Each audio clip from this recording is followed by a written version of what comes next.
കേരള സർവകലാശാലയിൽ vice chancellor registrar പോര് രൂക്ഷമായി തുടരുന്നു. രജിസ്ട്രാറുടെ ചുമതല മിനി കാപ്പന് നൽകി VC ഉത്തരവിറക്കി.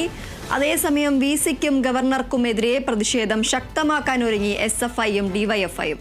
SFI രാജ്ഭവനിലേക്കും DYFI സർവകലാശാലയിലേക്കും മാർച്ച് നടത്തും. വിവരങ്ങളുമായി ബിനോയ് ചേരുന്നു. ബിനോയ്, രജിസ്ട്രാറുടെ ചുമതല മിനി കാപ്പന് നൽകി VC ഉത്തരവിറക്കിയിരിക്കുകയാണ്. കൂടുതൽ വിശദാംശങ്ങൾ എന്തൊക്കെയാണ്? ഇന്ന് രാവിലെയാണ് വൈസ് ചാൻസലർ മോഹൻ കുന്നുമ്മേൽ കേരള സർവകലാശാലയുടെ രജിസ്ട്രാറിന്റെ ചുമതല മിനി കാപ്പന് നൽകിക്കൊണ്ടുള്ള ഉത്തരവ് ഇറക്കിയിരിക്കുന്നത്. ഒപ്പം മറ്റൊരു കാര്യം കൂടിയുണ്ട്. ഏതെങ്കിലും കാരണവശാൽ നേരത്തെ ഉണ്ടായിരുന്ന രജിസ്ട്രാർ KS അനിൽകുമാർ അദ്ദേഹത്തിന്റെ ഇരിപ്പിടത്തിലേക്കോ മുറിയിലേക്കോ വരികയാണെങ്കിൽ തടയാനും സെക്യൂരിറ്റി ഉദ്യോഗസ്ഥർക്ക് നിർദ്ദേശം നൽകിയിട്ടുണ്ട്. എന്തായാലും കാര്യങ്ങൾ അസാധാരണമായ തരത്തിലേക്ക് നീങ്ങുന്നു എന്ന് തന്നെ നമുക്ക് പറയാൻ കഴിയും. സർവകലാശാലയ്ക്ക് അകത്ത് തന്നെ ഉദ്യോഗസ്ഥർ തങ്ങളിലുള്ള ഒരു ഏറ്റുമുട്ടലിലേക്ക് കാര്യങ്ങൾ നീങ്ങുമോ എന്നുള്ളതും നോക്കിക്കണ്ടറിയേണ്ട കാര്യങ്ങളാണ്. എന്തായാലും വലിയ തരത്തിലുള്ള ഒരു പോരിലേക്ക് കാര്യങ്ങൾ എത്തിച്ചേർന്നിരിക്കുന്നു എന്നുള്ളത് വ്യക്തമാണ്. പ്രത്യേകിച്ചും മോഹൻ കുന്നുമ്മേൽ അല്പം പോലും പിന്നോട്ട് പോകാതെ സിൻഡിക്കേറ്റ് തീരുമാനങ്ങളെ വകവയ്ക്കാതെ മുന്നോട്ട് പോകാൻ തന്നെ തീരുമാനിച്ചിരിക്കുന്നു. ഒപ്പം വലിയ തരത്തിലുള്ള പിന്തുണ മോഹൻ കുന്നുമ്മേൽ വൈസ് ചാൻസലർക്ക് ചാൻസലറായ ഗവർണറുടെ ഭാഗത്ത് നിന്ന് ലഭിച്ചു എന്നുള്ളതിൻ്റെ സൂചനകളും പുറത്തേക്ക് വരുന്നുണ്ട്. സാധാരണഗതിയിൽ ചാൻസലറായ ഗവർണർ ഒരു റിപ്പോർട്ട് വാങ്ങിച്ചു കഴിഞ്ഞാൽ അതിന്മേൽ നടപടിയിലേക്ക് കടക്കേണ്ട സാധ്യതകളുണ്ടായിരുന്നു. എന്നാൽ ഈ KS അനിൽകുമാറിൻ്റെ സസ്പെൻഷൻ നടപടി റദ്ദ് ചെയ്തുകൊണ്ടുള്ള സിൻഡിക്കേറ്റ് തീരുമാനവുമായി ബന്ധപ്പെട്ട് നടത്തിയ അന്വേഷണങ്ങളുടെ ഭാഗമായി അപ്പോൾ വൈസ് ചാൻസലർ ചുമതല ഉണ്ടായിരുന്ന ഡോക്ടർ സിസ തോമസ് ഗവർണർക്ക് നൽകിയ റിപ്പോർട്ടിന്മേൽ ഒരു നടപടിയും ഇതുവരെ എടുത്തിട്ടില്ല. ഒരു പക്ഷേ അതുമായി ബന്ധപ്പെട്ട നടപടികൾ ഇന്ന് തന്നെ ഉണ്ടാകാനാണ് സാധ്യത. ഇതിൽ ഒരു പ്രധാനപ്പെട്ട കാര്യം പുറത്തു വരുന്നത് ഒരു പക്ഷേ കഴിഞ്ഞ ഞായറാഴ്ച ചേർന്ന സിൻഡിക്കേറ്റ് യോഗത്തിൽ KS അനിൽകുമാറിന്റെ സസ്പെൻഷൻ നടപടികൾ റദ്ദാക്കിക്കൊണ്ടെടുത്ത തീരുമാനം വീണ്ടും അത് ചാൻസലർ റദ്ദ് ചെയ്യുമോ എന്നുള്ളതാണ് നമുക്ക് മനസ്സിലാക്കേണ്ടിയിരിക്കുന്ന കാര്യം. എന്തായാലും ഈ സംബന്ധിച്ച തീരുമാനങ്ങളൊക്കെ അല്പം സമയത്തിനുള്ളിൽ തന്നെ പുറത്തേക്ക് വരും എന്നുള്ള വിവരങ്ങളാണ് നമുക്ക് ലഭ്യമാകുന്നത്. എന്തായാലും KS അനിൽകുമാറിനെതിരെ വലിയ തരത്തിലുള്ള ഒരു ശക്തമായ ഒരു പ്രതിഷേധം വൈസ് ചാൻസലറുടെ ഭാഗത്ത് നിന്ന് ഉയർന്നിരിക്കുന്നു. അദ്ദേഹത്തെ ഒഴിവാക്കി നിർത്തുക എന്ന നിലപാട് തന്നെയാണ് വൈസ് ചാൻസലർ സ്വീകരിച്ചിരിക്കുന്നത്. അത്തരത്തിലൊരു നീക്കത്തിലൂടെ അല്ലെങ്കിൽ വൈസ് ചാൻസലറുടെ നീക്കം കഴിഞ്ഞ ദിവസങ്ങളിലൊക്കെ മിനി കാപ്പന് ചുമതല നൽകിയിരുന്നെങ്കിൽ പോലും ഇത്തരത്തിലൊരു ഉത്തരവ് പുറത്തിറക്കിയിട്ടില്ല. ഇന്നൊരു ഉത്തരവായി പുറത്തിറങ്ങിയിരിക്കുന്നു. മിനി കാപ്പന് രജിസ്ട്രാറിന്റെ ചുമതല നൽകിക്കൊണ്ടുള്ള ഉത്തരവാണ് പുറത്തു വന്നിരിക്കുന്നത്. ഇത് വലിയ തരത്തിലുള്ള പ്രത്യാഘാതങ്ങൾ സൃഷ്ടിക്കും എന്നുള്ളത് ഉറപ്പാണ്. കാരണം KS അനിൽകുമാറിന്റെ രണ്ട് തരത്തിലാണ്. ഒന്ന്, സിൻഡിക്കേറ്റിന്റെ പ്രതിനിധി എന്ന നിലയ്ക്കും സിൻഡിക്കേറ്റ് കൊണ്ടുവന്ന അല്ലെങ്കിൽ സസ്പെൻഷൻ റദ്ദാക്കി അധികാര സ്ഥാനത്ത് എത്തിച്ച രജിസ്ട്രാർ നിലയ്ക്ക് ഒരു ഭാഗത്ത് KS അനിൽകുമാർ, ഒപ്പം മറുഭാഗത്ത് വൈസ് ചാൻസലറുടെ ഉത്തരവുമായി നിൽക്കുന്ന മിനി കാപ്പൻ മറുഭാഗത്ത്. അങ്ങനെ രണ്ട് രജിസ്ട്രാർമാർ ഒരേ സമയം കേരള സർവകലാശാലയിൽ. അത് തന്നെ ഭരണസ്ഥിരതയില്ലായ്മ അല്ലെങ്കിൽ ഭരണത്തിലുണ്ടാകുന്ന പ്രതിസന്ധികളുടെ സൂചന കൂടിയാണ്.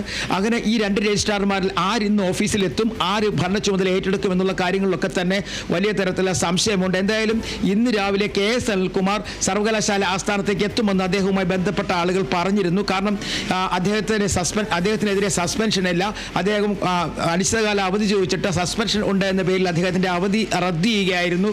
ഇത്തരത്തിലുള്ള കാര്യങ്ങളൊക്കെ KS അനിൽകുമാർ ചൂണ്ടിക്കാണിക്കുന്നു. അതുകൊണ്ട് തന്നെ സിൻഡിക്കേറ്റിന്റെ പരിപൂർണ്ണ പിന്തുണ KS അനിൽകുമാറിനുണ്ട്. അതുകൊണ്ട് അദ്ദേഹം ഇന്ന് സർവകലാശാല ആസ്ഥാനത്തേക്ക് വരാനുള്ള സാധ്യത തള്ളിക്കളയാനാകില്ല. അദ്ദേഹം എത്തും എന്നുള്ള വിവരങ്ങളാണ് നമുക്ക് ലഭിക്കുന്നത്.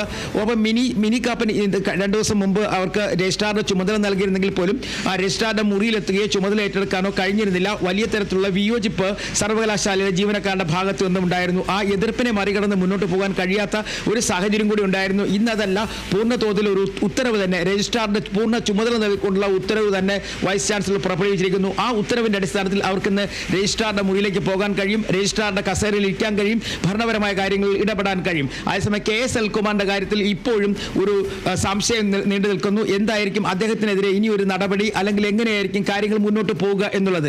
ഇവിടെ നമ്മൾ മനസ്സിലാക്കേണ്ട ഒരു കാര്യം, കഴിഞ്ഞ ദിവസം കോടതി ഒരു തീരുമാനം അറിയിച്ചിരുന്നു. സർവകലാശാലയുമായി ബന്ധപ്പെട്ട എന്തെങ്കിലും പരാതികൾ, നിയമനമായിട്ടോ അല്ലെങ്കിൽ സസ്പെൻഷനുമായിട്ടോ ബന്ധപ്പെട്ട എന്തെങ്കിലും തരത്തിലുള്ള ഒരു പരാതി ഉണ്ടെങ്കിൽ ആ പരാതി രണ്ട് ഭാഗങ്ങൾക്കും ചാൻസലർക്ക് നൽകാം, ചാൻസലറുടെ പരാതി കേൾക്കട്ടെ എന്നതായിരുന്നു. അപ്പോൾ കൃത്യമായി പറയുകയാണെങ്കിൽ ഇപ്പോൾ ഗവർണറുടെ ഭാഗത്തേക്ക് എല്ലാം അനുകൂലമായി നിൽക്കുന്ന ഒരു സാഹചര്യം. ഈ രജിസ്ട്രാർ KS അനിൽകുമാറിനെ ഇനി തിരിച്ചെടുക്കുമോ, അയാളുടെ സസ്പെൻഷൻ നടപടി റദ്ദാക്കിയ തീരുമാനം എങ്ങനെ കാണാം, അല്ലെങ്കിൽ ഏത് തരത്തിൽ അതിന്റെ പ്രത്യാഘാതങ്ങൾ എന്തൊക്കെയാണെന്നുള്ള കാര്യത്തിലൊക്കെ ഒരു പക്ഷേ 1 മണിക്കൂറിൽ തന്നെ വ്യക്തമായ ഒരു തീരുമാനം വരും എന്ന് പ്രതീക്ഷിക്കാം. അതേസമയം വൈസ് ചാൻസലർക്കും ചാൻസലർക്കും വൈസ് ചാൻസലർക്കും ഗവർണർക്കുമെതിരെ അതിശക്തമായ പ്രതിഷേധം തുടരാൻ തന്നെയാണ് SFIയുടെയും DYFIയുടെയും തീരുമാനം. SFI പ്രവർത്തകർ ഇന്ന് സംസ്ഥാനത്ത് വിദ്യാഭ്യാസ ബന്ദ് പ്രഖ്യാപിച്ചിട്ടുണ്ട്. അതിനുശേഷം ഗവർണർക്കെതിരെ പ്രതിഷേധം കടുപ്പിക്കുന്നതിന്റെ ഭാഗമായിട്ട് വിദ്യാർത്ഥികൾ രാജ്ഭവനിലേക്ക് മാർച്ച് നടത്തും. ആ മാർച്ച് 11:30 മണിക്കാണ് പറഞ്ഞിട്ടുള്ളത്. അതേസമയം തന്നെ DYFI പ്രവർത്തകർ വൈസ് ചാൻസലർക്കെതിരെയും സർവകലാശാലയിലെതിരെ നടപടികൾക്കെതിരെയും ഒക്കെ വലിയ തരത്തിൽ പ്രതിഷേധം സംഘടിപ്പിച്ചുകൊണ്ട് കേരള സർവകലാശാല ആസ്ഥാനത്തേക്ക് DYFI പ്രവർത്തകർ മാർച്ച് നടത്തുന്നുണ്ട്. അങ്ങനെ രണ്ട് വിഭാഗങ്ങൾ ഇന്ന് മാർച്ചിൽ തയ്യാറെടുക്കുകയാണ്. വരും ദിവസങ്ങളിലൊക്കെ അല്ലെങ്കിൽ വരും മണിക്കൂറുകളിലും വലിയ തരത്തിലുള്ള പ്രതിഷേധങ്ങളുടെയും ഒപ്പം തന്നെ പരസ്പരമുള്ള പഴിചാരലുകളുടെയും ഒക്കെ മേഖലയായി കേരള സർവകലാശാല മാറും എന്നുള്ളത് ഉറപ്പാണ്. നേരത്തെ ആയിട്ടായിരുന്നെങ്കിൽ ഇപ്പോൾ നിയമപരമായിട്ടും ഉദ്യോഗസ്ഥന്മാർ തമ്മിലുമൊക്കെ ചില പ്രതിസന്ധികളിലേക്ക് കാര്യങ്ങൾ എത്തിച്ചേർന്നിരിക്കുന്നു. എന്തായാലും ഇനി ഇക്കാര്യങ്ങൾ ഗവർണർ എന്ത് തീരുമാനമെടുത്താലും അതുമായി ബന്ധപ്പെട്ട് വലിയ തരത്തിലുള്ള നിയമ പോരാട്ടത്തിന് സിൻഡിക്കേറ്റ് അംഗങ്ങളും ഒപ്പം പാർട്ടിയും തയ്യാറെടുക്കുന്നു എന്നുള്ള വിവരങ്ങളാണ് നമുക്ക് ലഭ്യമാകുന്നത്. തീർച്ചയായും ബിനോയ് സൂചിപ്പിച്ചതുപോലെ തന്നെ ഈ ഒരു പോര് കടുക്കുന്നതിനിടയ്ക്കാണ് ഈ ഒരു നടപടിയിലേക്ക് കടന്നിരിക്കുന്നത്. രജിസ്ട്രാറുടെ ചുമതല മിനി കാപ്പന് നൽകിയിരിക്കുന്ന ഒരു ഉത്തരവ് പുറപ്പെടുവിപ്പിച്ചിരിക്കുന്നത് ഈ ഒരു VCക്കെതിരെയും അതുപോലെ തന്നെ കാവ്യവൽക്കരണത്തിനെതിരെയും SFIയുടെ ഭാഗത്തു നിന്നടക്കം ശക്തമായ ഒരു പ്രതിഷേധം തന്നെ നമ്മൾ കഴിഞ്ഞ ദിവസങ്ങളിൽ കണ്ടിരുന്നു. അന്ന് തന്നെ അവർ പ്രഖ്യാപിക്കുകയുണ്ടായി ഇത്തരത്തിൽ സർവകലാശാലകളെ കാവ്യവൽക്കരിക്കാൻ തങ്ങൾ അനുവദിക്കില്ല എന്നും തുടർന്നും പ്രതിഷേധവുമായി മുന്നോട്ട് പോകാൻ തന്നെയാണ് തീരുമാനം എന്നടക്കമുള്ള കാര്യങ്ങൾ വ്യക്തമാക്കുകയുണ്ടായി. ഇന്നിപ്പോൾ ഈ ഒരു DYFIയും SFIയും ശക്തമായ ഒരു പ്രതിഷേധത്തിന് തന്നെയാണ് ഒരുങ്ങുന്നത്. ഈ ഒരു രാജ്ഭവനിലേക്ക് SFIയുടെ ഒരു മാർച്ചും അതുപോലെ തന്നെ സർവകലാശാലയിൽ DYFIയുടെ ഒരു മാർച്ചുമുണ്ട്.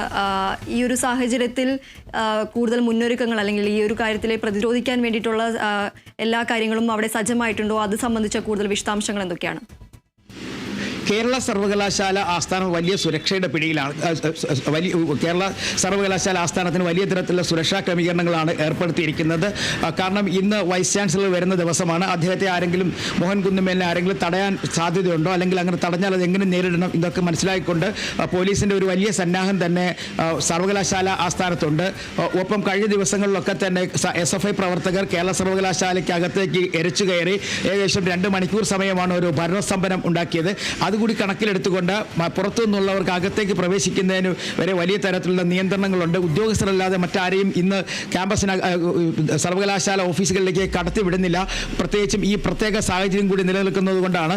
വൈസ് ചാൻസലർ ഇതുവരെയായും ആ ഭാഗത്തേക്ക് എത്തിയിട്ടില്ല. KS അനിൽകുമാറും എത്തിയിട്ടില്ല. അല്പസമയത്തിനുള്ളിൽ തന്നെ ഇവരൊക്കെ എത്തിച്ചേരും എന്ന് പ്രതീക്ഷിക്കുന്നുണ്ട്. എന്തായാലും ഈ സ്ഥലത്ത് കേരള സർവകലാശാല ആസ്ഥാനത്ത് വലിയ തരത്തിലുള്ള സുരക്ഷാ ക്രമീകരണങ്ങളുണ്ട്. രാജ്ഭവനിലും അത്തരത്തിൽ സുരക്ഷാ ക്രമീകരണങ്ങൾ വർദ്ധിപ്പിച്ചിട്ടുണ്ട്. കാരണം മാർച്ച് കഴിഞ്ഞ ദിവസം SFI നടത്തിയ മാർച്ച് പല പ്രാവശ്യം 1-2 പ്രാവശ്യം അവരെ ബാരിക്കേഡ് തകർത്ത് രാജ്ഭവന് സമീപം വരെ എത്തിയിരുന്നു. ഇത് വല്ലാതെ തന്നെ രാജ്ഭവനിൽ നിന്നും പരാതിയായി ഉയർന്നു വന്നിരുന്നു. DGPക്ക് നേരിട്ട് തന്നെ പരാതി പറഞ്ഞിരുന്നു. ഈ മാർച്ചിലെത്തിയവർക്കെതിരെ ശക്തമായ വകുപ്പുകൾ ചേർത്ത് കേസെടുക്കണമെന്നൊരു നിർദ്ദേശമുണ്ടായിരുന്നു. ഇതൊക്കെ കണക്കിലെടുത്തുകൊണ്ട് വലിയ തരത്തിലുള്ള സുരക്ഷാ ക്രമീകരണങ്ങളാണ് ഇന്ന് സർവകലാശാല ആസ്ഥാനത്തും രാജ്ഭവന് സമീപത്തുമൊക്കെ ഒരുക്കിയിട്ടുള്ളത്. ദീപ്തി. ശരി. കേരള സർവകലാശാലയിൽ വൈസ് ചാൻസലർ രജിസ്ട്രാർ പോര് രൂക്ഷമായി തുടരുന്നു. രജിസ്ട്രാറുടെ ചുമതല മിനി കാപ്പന് നൽകി VC ഉത്തരവിറക്കി. അതേസമയം VCക്കും ഗവർണർക്കുമെതിരെ പ്രതിഷേധം ശക്തമാക്കാൻ ഒരുങ്ങിയ SFIയും DYFIയും SFI രാജ്ഭവനിലേക്കും DYFI സർവകലാശാലയിലേക്കും മാർച്ച് നടത്തും. ബിനോയാണ് വിവരങ്ങൾ നൽകിയത്.